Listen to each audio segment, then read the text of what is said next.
අපි අද බලමු ඉස්සෙල්ලාම කොහොමද මේ මේෂ ලග්නයේට 2026 වර්ෂය කියලා. මේෂ ලග්නයේට බැලුවාම පේනවා ඉස්සෙල්ලාම මේ සෙනසුරු 7 අවුරුදු ජන්ම රාශියේ ලැබලා තියෙනවා. සෙනසුරු ගමන් කරනවා මීන රාශිය. සෙනසුරු මීන රාශිය ගමන් කරනවා 2027 වක්‍ර වෙනසුරු කිසිම ග්‍රහ ඉගෙනුමක් නැතුව මේ මීන රාශිය ගමන් කරනවා. මේෂ ලග්නයේ සෙනසුරු නියෝජනය කරන්නේ මේෂ වෘෂභ මිථුන කටක සිංහ කන්‍යා තුලා වෘශ්චික ධනු මකර කුම්භ ධාවනාධිපති සහ අයස්ථානාධිපති. එතකොට මේෂ ලග්න හිමියන්ට හොඳයි පිටරට යනවනම් මේ රාष्ट्र මේ භාවයෙන් මිදෙන්න නැත්නම් ලංකාවේ හිටියොත් රැකී ආරක්ෂාව වලින් අයින් වෙන්න පුළුවන්. රැකී ආරක්ෂා අහිමි වෙන්න පුළුවන්. වීදම වැඩි වෙන්න පුළුවන්. ණය වෙන්න පුළුවන්. මුදල් විදේශ රටවලට යන්න මුදල් දීලා ඒවට වංචාවලට අහු වෙන්න පුළුවන්. රැකියාව වලින් ට්‍රාන්ස්ෆර් ඉවත් කරන්න පුළුවන්. එහෙම නැත්නම් ව්‍යාපාර වල කරන්න කියලා රැකියාව වලින් අයින් වෙලා ව්‍යාපාර පටන් ගන්න ගියොත් එහෙම ඒවයින් පාඩු සිද්ධ වෙන්න පුළුවන්. ඒක විශේෂ ලක්ෂණයක්. ඊළඟට රාහු ගමන් කරනවා කුම්භ රාශිය. රාහු කුම්භ රාශිය ගමන් කරනවා. එතකොට දෙසැම්බර් 5 වෙනකන් රාහු කුම්භ රාශිය ගමන් කරනවා. එතකොට මේ මේෂ ලග්න හිමියන්ට ලොතරැයි වගේ දේවල් හදිසියෙම ලැබෙන්නත් පුළුවන්. එහෙම ඇදිනොත් ඒ අය කරන්නේ සල්ලි නාස්ති වෙනවා.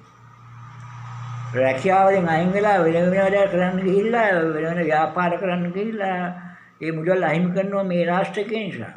ලොතර ඇදෙන්න පුළුවන් රාහු 11 වෙනි ආස්ථානේ ගමන් කරන්නේ. ඒක ඊටාම හොඳ පිළිදීමක්. එතකොට ගුරු මිථුන රාශිය ගමන් කරනවා. මේෂ උෂුම මිථුන කටක සිංහ කන්‍යා තුලා වෘශ්චික ධනු මකර කුම්භ මීන. එතකොට ඊටම උත්සාහවන්තව මේ ළමයි මේ වැඩ කටයුතු කරන්න වෙන්නේ. මොකද මේෂ වෘෂභ මිථුන කටක සිංහ කන්‍යා තුලා වෘශ්චික ධනු නමයන්නාධිපති ගුරු තුන්වැනි ඉගෙන ගුරුට පෙන්වන ගුරු කුජ මේ දවස්වල ධනු රාශියේ ගමන් කරාට දැන් මකර රාශියට ඇවිල්ලා තියෙනවා මේ ජනවාරි මාසේ 19 20 වෙනකොට බුධ රවි බුධ දෙකම එක් තියෙනවා. කුජ සිකුරුත් ඇවිත් තියෙනවා මකර රාශියට. එතකොට නොයෙකුත් ව්‍යාපාර වගේ දේවල් පටන් ගන්න එක හිතන එක අනිවාර්යයි. මකර රාශිය මේෂ රාශිය මේ මේෂ ලග්නයේ මකර රාශිය කියන්නේ 10 වෙනි රැකියාව. රැකියා ස්ථානවල බොහොම අලුත් ව්‍යාපාර හිතන වෙලාවක්. ලග්නාධිපති 10 වෙනි කියන්නේ දිනු වෙන්න රැකියාව වලින් දිනු වෙන්න ගන්න උත්සාහ කරන වෙලාවක්. එතකොට කේතු පර්සන්නේ ගමන් කරනවා. විවාහක අය ඉන්නවා නම් ඒ දරුවන් සමග යම් දරුවන් සමග අමනාපකම් ප්‍රශ්න ඇතිවීම වගේ දේවල් ඇති වෙන්න පුළුවන්.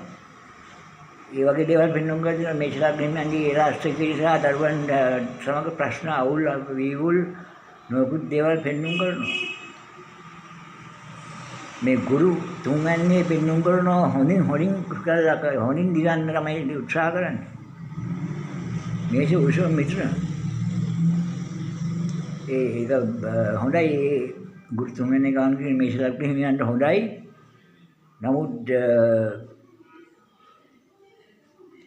පිටින් පිට ගම මේ හතර කේන්දරේ පාළු වීමක් පිටින් පිට ඇතිවීම වෙනුම් කරන නිසා කොහොම වුණත් මේෂ ලග්නයේට හදිසි ධනලාභ පෙන්වත් ඒ වයින් විනාශ වීම තමයි වෙනුම් කරන්නේ. අටවැන්න ආදිපඩි 10 වැන්නේ රැකියාව වලින් පහට වැටෙන්න පුළුවන්. තත්ත්වයෙන් පහට වැටෙන්න පුළුවන්. උසස් වීම බලාපොරොත්තු වීම කඩ වෙන්න පුළුවන්.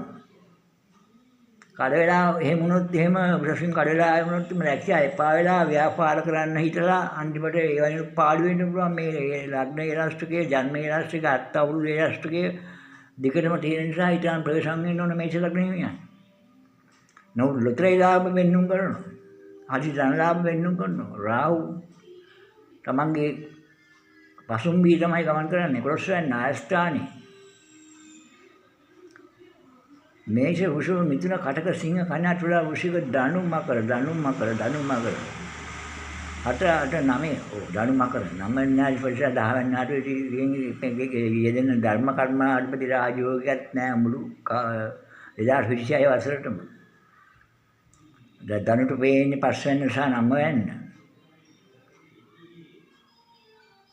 මීන රාශි අධිපති ගුරුට පේනවා 1 2 3 4 5 5 වෙනි පේනවා. විවාහයේ යම් යම් වෙනස් වීම ගැටලු ඇති වෙන්න පුළුවන් බාධා ඇති වෙන්න පුළුවන් දර්ශනාධිපතිට පෙන්눔 කරනවා දර්ශනාධිපති බ්‍රහස්පති ගුරු තුන්වැන්නේ ඉඳගෙන හත්වැන්නේ පේන විවාහක ස්ථානය පෙන්눔 කරනකොට විවාහයේ ගැටලු ඇති වෙන්න පුළුවන් මේෂ ලග්න හිමියන්ගේ මේ රාශියත් එක්ක 7 8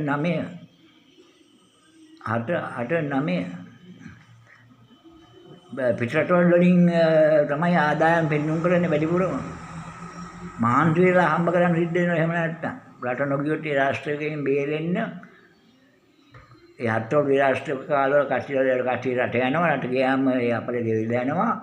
එහෙම නොගියොත් ලංකාවේ හිටියොත් වෙන්නේ උපන් රටේ හිටියොත් වෙන්නේ ගොඩක් දුක් වහන්සි වෙලා වැඩ කරන්න තමයි සිද්ධ වෙන්නේ කියලා පෙන්눔 කරලා තියෙනවා. අපි ඊළඟ දවසේ බලමු වෘෂභ ලග්නයට කොහොමද වෙන්නේ කියලා ඊළඟ දවසේ බලමු. ජය වේවා.